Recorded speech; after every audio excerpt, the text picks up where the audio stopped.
E, se tudo o que te disseram sobre a felicidade estiver errado, não estou falando de livros de autoajuda, não estou falando de aplicativos de meditação, estou falando de algo muito mais profundo. Agora mesmo, neste exato momento, existem milhões de pessoas que fazem tudo certo, vão à academia, comem de forma saudável, dormem suas 8 horas e, ainda assim, acordam todas as manhãs com uma sensação vaga, persistente, quase impossível de nomear, como se faltasse algo, como se a versão delas mesmas que deveria existir estivesse presa atrás de um vidro. A psicologia moderna tem um nome para esse mal-estar, tem códigos de diagnóstico, protocolos de 10 sessões, comprimidos com nomes impronunciáveis. Mas há algo que raramente oferece, um mapa real do que acontece dentro de você. Hoje vamos mudar isso, porque acontece que a mente humana tem uma arquitetura, uma estrutura, e se você aprender a lê-la, tudo muda. Parte 1. O iceberg, o vilão, a ilusão de que nos conhecemos a nós mesmos. Pense em um iceberg massivo. A parte que você vê acima da água, essa fração pequena, iluminada, é a sua mente consciente. É o você que fala, que toma decisões, que acredita ter o controle, mas 95% do iceberg está submerso, invisível, silencioso. E está trabalhando a uma velocidade que a mente consciente nem consegue imaginar. Milhões de processos por segundo, padrões construídos durante décadas, memória sem processar, medo sem nome. Essa massa enorme debaixo da água é a sua mente inconsciente, e não é um enfeite. É o supercomputador biológico que dita quase tudo o que você faz, pensa e sente sem que você perceba. Agora, essa pequena parte que sobressai, você, é vulnerável. Vulnerável ao medo, à confusão, ao desespero, e a mente inconsciente sabe disso.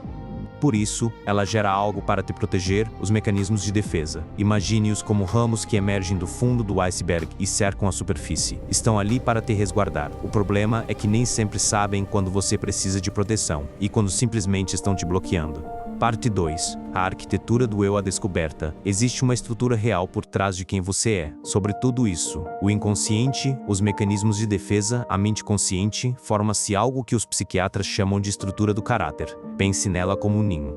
O ninho a partir do qual você se relaciona com o mundo. Você tende a se conectar com os outros ou a se isolar. Usa o humor para aliviar a tensão, ou para esquivar de conversas difíceis. Quando algo dá errado, você enfrenta, ou racionaliza até que não doa mais. Essas não são características de personalidade, ao acaso. São predisposições moldadas pela sua história, sua biologia e suas experiências. E desse ninho de predisposições nasce o self, a experiência de ser você. Mas aqui vem algo que muda completamente o jogo. Existe um segundo pilar, tão importante quanto a estrutura, a função do self. Se a estrutura são os substantivos, o que você é, a função são os verbos, como você opera no mundo. A função começa com uma única pergunta aparentemente simples: eu tenho consciência de que existo. Não como conceito filosófico, mas como prática real. Há quem passe décadas sem se perguntar genuinamente: quem está por trás das minhas decisões? Sou eu? Ou são padrões que herdei sem questioná-los? Depois vem os mecanismos de defesa em ação. A projeção, acreditar que o outro está com raiva, quando na verdade quem está com raiva é você. O deslocamento, descarregar a frustração do trabalho sobre quem não tem nada a ver com isso. A identificação projetiva, contagiar todos ao seu redor com a sua ansiedade sem dizer uma única palavra. Logo vem a saliência, ao que você presta atenção e ao que não presta. Existem pessoas que têm uma narrativa interna tão negativa e tão repetitiva que literalmente não há espaço para mais nada. Seus pensamentos ocupam todas as faixas da rodovia. E finalmente os comportamentos, as decisões e o que você busca. Seus strivings, suas aspirações reais. 2 pilares, 10 armários. Como diz o Dr. Conti, se quiser se entender, você tem que abrir todos. Parte 3, os 3 motores à reviravolta. Você não é um ser racional.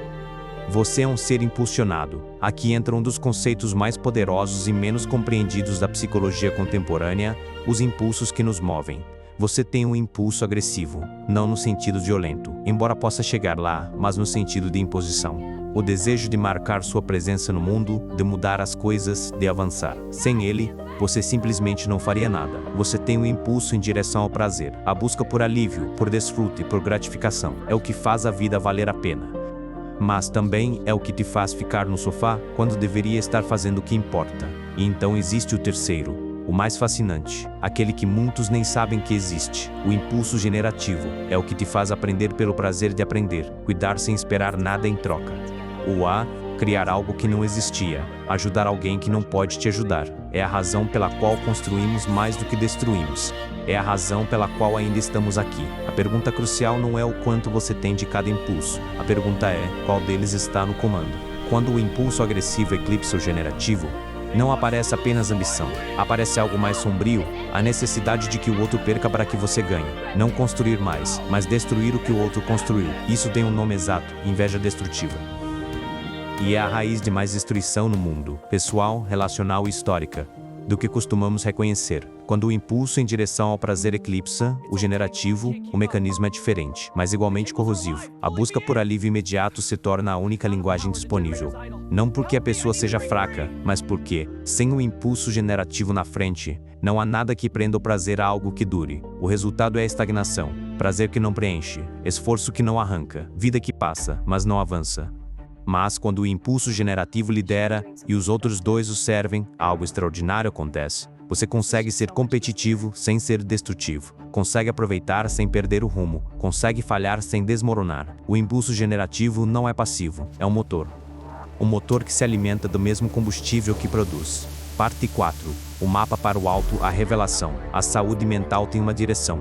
Tudo o que descrevemos, a estrutura, a função, os impulsos tem um topo. Um estado ao qual tudo isso pode te levar se você trabalhar na direção correta. Primeiro chega o empoderamento, não como autoestima performática, não como acreditar em si mesmo sem fundamento, mas como a compreensão real de quem você é, do que pode controlar e do que não pode, de onde estão suas forças genuínas e onde estão seus pontos cegos. Junto ao empoderamento vem a humildade, não a falsa modéstia. A humildade real que surge de entender o quão complexos todos somos, o quão interconectados, o quão pequenos e o quão importantes ao mesmo tempo. E desses dois nasce algo que poucas pessoas experimentam de forma sustentada: a agência e a gratidão.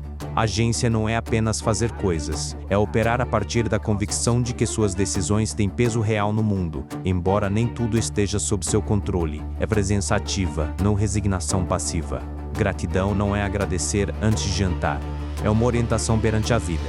É mover-se pelo mundo com a consciência de que existir é, em si mesmo, extraordinário. E quando agência e gratidão se encontram, quando se tornam a lente pela qual você vê tudo, emergem os 3 estados que todo ser humano busca realmente, embora o chame de formas diferentes: paz, satisfação, capacidade de deslumbre, não como destino, não como estado permanente, mas como modo de habitar a vida. E aqui é onde a maioria dos vídeos terminaria, com a promessa bonita, com o horizonte iluminado, mas parar por aí seria te fazer um desserviço, porque paz, satisfação e capacidade de deslumbre não são estados que simplesmente aparecem quando você entende o mapa. São estados que se constroem, e construí-los exige algo que nossa cultura de gratificação instantânea não sabe vender muito bem: tempo, desconforto e honestidade radical consigo mesmo. Parte 5. O trabalho real. O método não é mágica, é exploração. Aqui está a armadilha na qual a maioria das pessoas cai. Elas ouvem tudo isso e pensam: muito bem, então o que eu faço? Como muda em 30 dias? Não funciona assim. E entender por que não funciona assim é, paradoxalmente, o que te liberta do ciclo de fracassos. E ni qual a majone assim atentado contubura mais. Quando você passa anos contando a si mesmo uma história: não sou suficiente, o amor sempre termina mal, o sucesso não é para mim. Essa história não vive na sua mente consciente, vive nas camadas profundas, tem sua própria rodovia de 4 faixas dentro de você. Mudá-la exige abrir um caminho novo. O trabalho consiste em fazer as perguntas certas: o que eu estou evitando, do que eu chamo de pragmatismo, para não ter que sentir. Em qual área da minha vida continuo cometendo o mesmo erro, embora eu saiba o que é melhor? Qual narrativa roda em segundo plano enquanto finjo que está tudo bem? Você pode fazer parte disso sozinho, com honestidade radical. Pode fazer com alguém próximo que te conheça bem e te diga o que você não quer ouvir. E pode fazer com um terapeuta que saiba olhar nesses 10 armários sem preconceito. A terapia de qualidade, e esta é a chave que quase ninguém menciona, não é um protocolo de 10 sessões. É uma investigação, apaixonada, sistemática, sem atalhos. Uma nova forma de ver o mundo novo. Depois disso, você não consegue mais ver as coisas da mesma forma. Deixa a ver apaixonada, rezei. Saia deste vídeo com uma única ideia, caso apenas uma possa ficar: a saúde mental não é a ausência de problemas, é a presença de uma arquitetura interior que funciona. Cada vez que alguém explode no trânsito, você não está vendo uma pessoa mal educada, está vendo um mecanismo de defesa, projeção, deslocamento, trabalhando em plena capacidade. Cada vez que alguém que tem tudo continua sem encontrar paz, você não está vendo ingratidão. Está vendo um impulso generativo sufocado pela inveja ou pelo prazer a curto prazo. E cada vez que você mesmo se sabota exatamente na área onde mais quer avançar, você não está vendo fraqueza de caráter. Está vendo a parte do iceberg que você ainda não iluminou. A pergunta não é se você tem uma arquitetura interior. Você tem. Sempre teve. A pergunta é: você vai explorá-la ou vai continuar batendo contra as paredes dela no escuro? A mente que você não conhece é a que te governa. A que você conhece, essa é a que te liberta.